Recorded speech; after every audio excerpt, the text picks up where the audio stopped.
எல்லாருக்கும் வணக்கம். இன்னைக்கு நம்ம ஆகஸ்ட் மந்த் அவேர்னஸ் சீரிஸ் குட்டி ஸ்டோரி பெரிய லெசன் டே 11. ஒரு ஊர்ல முரளி அப்படின்னு ஒரு பையன் தான். அவனுக்கு கொஞ்சம் சளி வந்தாலே போதும் போய் ஃபார்மசியில ஆன்டிபயோட்டிக் தாங்கண்ணே அப்படின்னு சொல்லி சாப்பிட்டுட்டு இருந்தான். ஒரு 5-6 வருஷம் அப்படி அவனுக்கு எப்பப்பெல்லாம் சளி வருதோ அப்படி சாப்பிட்டுட்டு இருந்தான். ஒரு நாள் என்னாச்சு, அவனுக்கு ரொம்ப முடியல. ஒரு 5 வருஷம் கழிச்சு ரொம்ப உடம்பு முடியல, ஹாஸ்பிட்டல்ல அட்மிட் பண்ணியிருக்காங்க. அட்மிட் பண்ணிட்டு அவனுக்கு ஆன்டிபயோட்டிக் குடுத்துருக்காங்க. ஒர்க்கே ஆகல.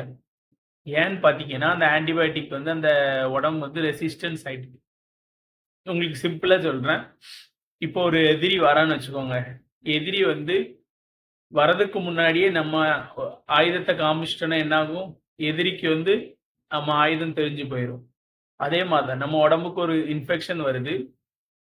அந்த இன்ஃபெக்ஷனுக்கு நம்ம அதுக்கு முன்னாடியே நம்ம ஆன்டிபயோட்டிக் எடுத்துட்டோம்னு வச்சுக்கோங்க. அந்த இன்ஃபெக்ஷனுக்கு அது பழகி போயிரும். ஸோ, நீங்க அது ஒரு போர் சமயத்துல போயிட்டு, அந்த ஆயுதத்த யூஸ் பண்ணீங்கன்னா என்ன ஆகும்? ஒர்க் ஆகாது. அவனுக்கு எல்லாம் தெரிஞ்சுட்டு. அதே மாரி தான். ரெசிஸ்டன்ஸ் ஆயிரும். நீங்க எந்த ஆன்டிபயோட்டிக் எடுத்தா. அதனால தான் நம்ம அனாவசியமா ஆன்டிபயோட்டிக் எடுக்கக்கூடாதுன்னு சொல்லுவோம். அப்படி நம்ம சும்மா எடுத்துக்கிட்டே இருந்தோம்னா என்ன ஆகுதுன்னா, உண்மையான தேவையான நேரத்துல அத குடுக்கும்போது அது வேலை செய்யாம போயிரும். வேலை செய்யாம போயிரும் மீன்ஸ் ரெசிஸ்டன்ஸ் ஆயிரும். அந்த அ இன்ஃபெக்ஷனுக்கு தெரிஞ்சிரும். ஓ! இதுதானே இப்படிதான் ஃபைட் பண்ணணும் அப்படின்னு தெரிஞ்சிரும். இதனால தான் அதிகமா ஆன்டிபயோட்டிக் எடுக்கக்கூடாது அப்படின்னு சொல்லுவாங்க. இன்னைக்கு நம்ம குட்டி ஸ்டோரி லெசன்ல இந்த ஆன்டிபயோட்டிக் லெசன் கத்துக்கிட்டோம்.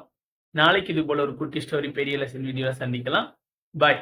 நம்ம சேனல் பிடிச்சிருந்தா மறக்காம ஒரு லைக் பண்ணிருங்க. சேனலையும் சப்ஸ்கிரைப் பண்ணிருங்க. Thank you.